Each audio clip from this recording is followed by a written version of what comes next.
जो दर्शक हमारे साथ अभी जुड़े हैं उनकी जानकारी के लिए बता दूं, इस शो में हम देते हैं आज के बाजार की पूरी जानकारी, साथ ही करवाते हैं कल के बाजार की तैयारी। मार्केट के दिग्गज एक्सपर्ट हमारे साथ होंगे और साथ ही हमारे साथ दर्शक भी होंगे जिन्हें एक्सपर्ट देंगे भरोसेमंद सलाह। सबसे पहले अपने मेहमानों से परिचय करवा दूं। हमारे साथ राज व्यास हैं, वाइस प्रेसिडेंट रिसर्च के हैं तेजी मंडी से, और साथ ही हमारे साथ कुणाल बरार है, वाइस प्रेसिडेंट है technical research vice security broking की। अब दोनों मेहमानों का बहुत बहुत शुक्रिया, आपके पास आते हैं। लेकिन सबसे पहले बाजार पर एक चाल की नजर डाल लेते हैं कि बाजार की चाल आज कैसी रही है। तो बाजार दिन के निचले स्तरों के बेहद करीब ही बंद हुआ है। निफ्टी को देखें तो करीब 165 अंकों की गिरावट आज के सत्र में निफ्टी में दिखी है। निफ्टी बैंक में 275 अंकों के आसपास की गिरावट दिखी है। सेक्टर की अगर बात करें तो आज सबसे ज्यादा बिकवाली आईटी, मेटल्स और ऑटो, ये तीनों ऐसे सेक्टर थे जहां सबसे ज्यादा गिरावट दिखी थी। इसके अलावा मिड कैप, स्मॉल कैप, यहां पर दबाव था। रियल एस्टेट कल काफी अच्छी तेजी दिखी थी, यहां पर भी दबाव था। आज के सत्र में अगर तेजी थी तो सिर्फ कंज्यूमर ड्यूरेबल ये सत्र में थी।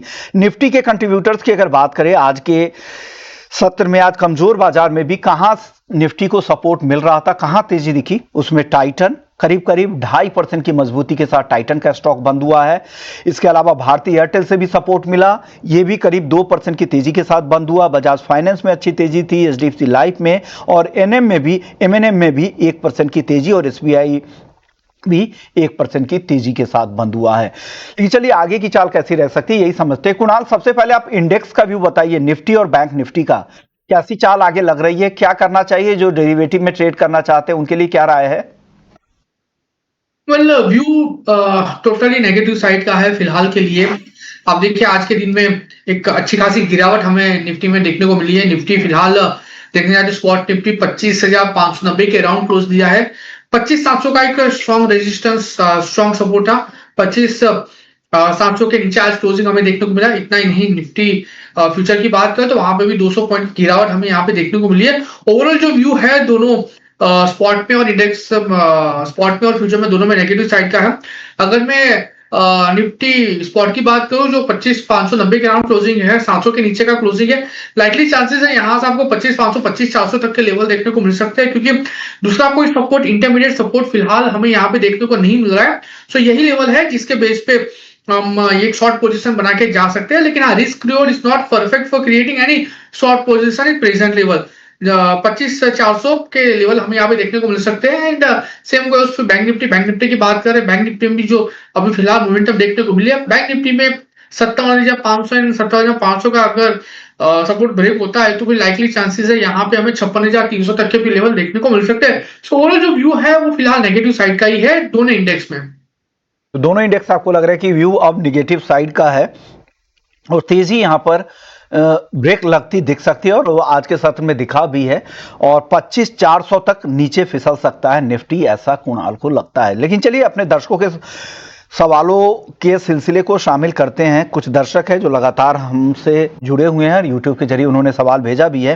पहले दर्शक हमारे साथ प्रफुल्ल कुमार हैं एमपी से, इनके पास आईआरबी इंफ्रा के 3,250 शेयर्स है 54 रुपए के भाव पर।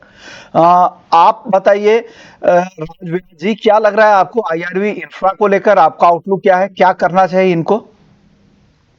तो 54 रुपए उनका 54 के आसपास रेट है, राइट? बाइंग इनकी खरीदारी जी जी 54 रुपए के आसपास की। 54 रुपए के आसपास। और अगर अभी हम देखेंगे तो करेंटली जो स्टॉक ट्रेड कर रहा है अभी, तो दैट इज अराउंड 44-45 के आसपास, एंड वो काफी निचले स्तर पे आ गया है।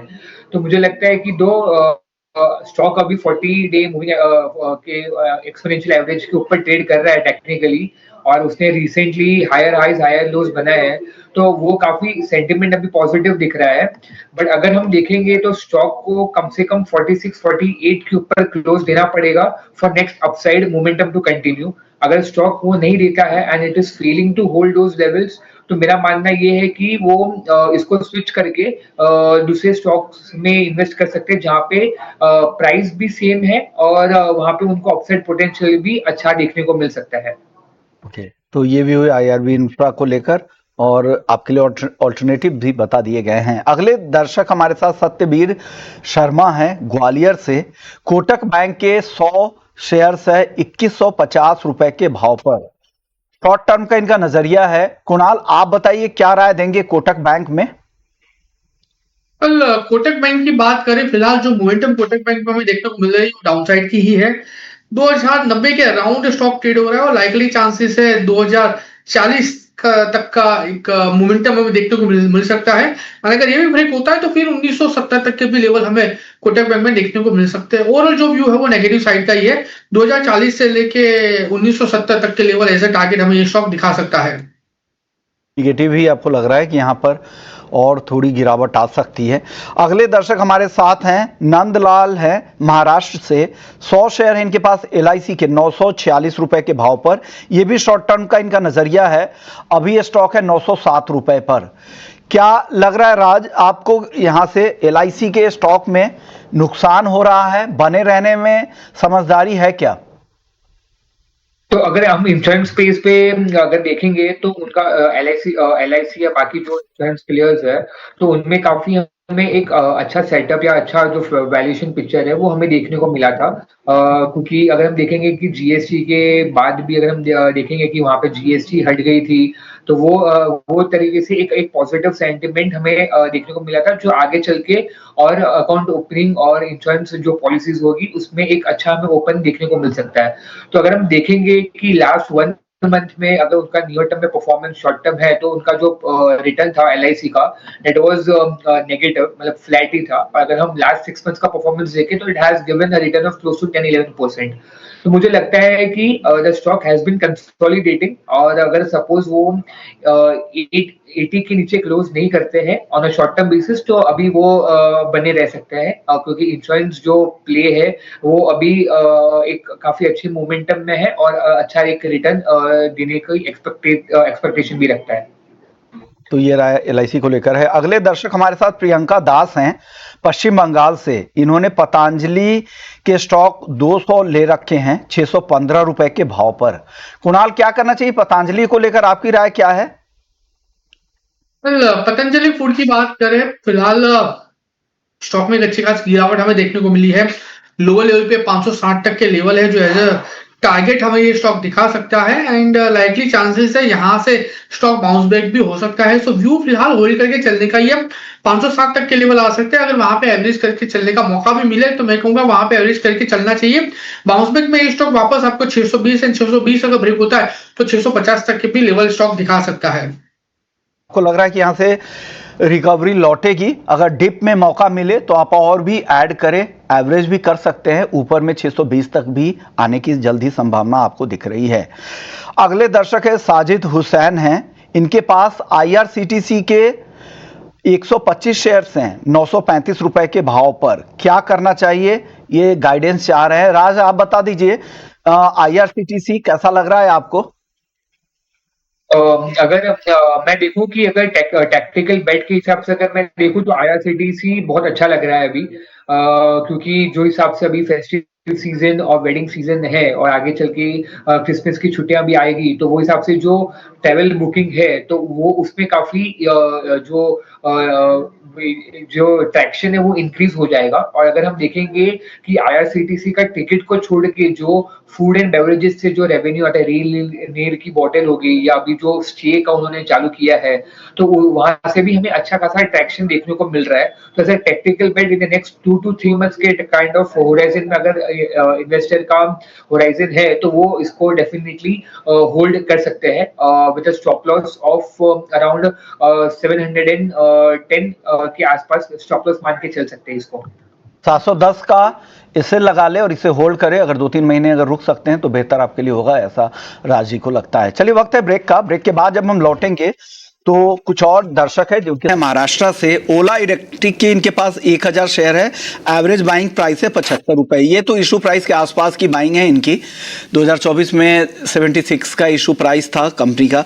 कुणाल, आप बताइए ओला इलेक्ट्रिक को लेकर, एवरेज बाइंग है अभी, उनके बाइंग प्राइस से काफी नीचे है।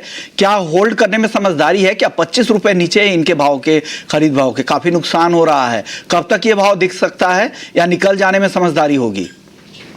बहुत पहले आई थिंक फेब के अराउंड उन्होंने ओला इलेक्ट्रिक खरीदी की कही होगी और फिलहाल 50 के अराउंड है। वैसे स्टॉक का फंडामेंटल देखना चाहे तो फंडामेंटल बहुत ही वीक है।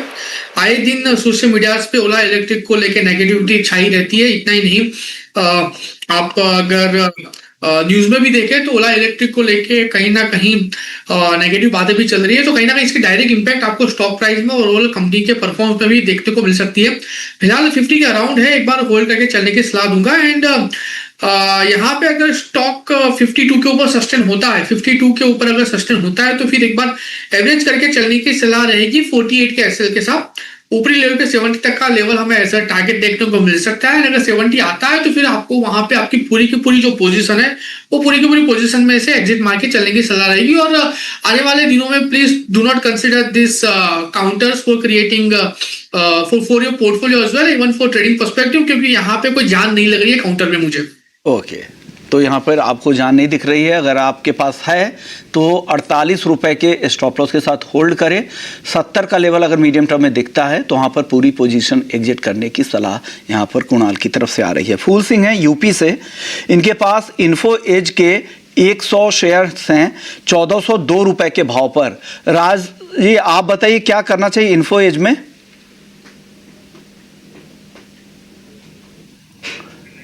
राज, आपसे मेरा सवाल था इन्फो एज को लेकर, 1402 के भाव पर खरीद है, क्या करना चाहिए?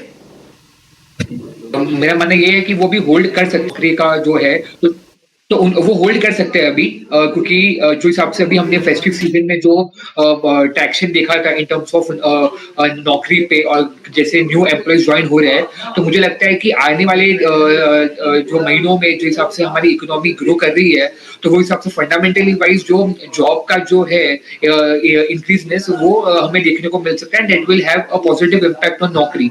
तो मुझे लगता है कि स्टॉक को अगर हमें 1320 का स्टॉप लॉस लेके वो यहाँ से होल्ड कर सकते हैं।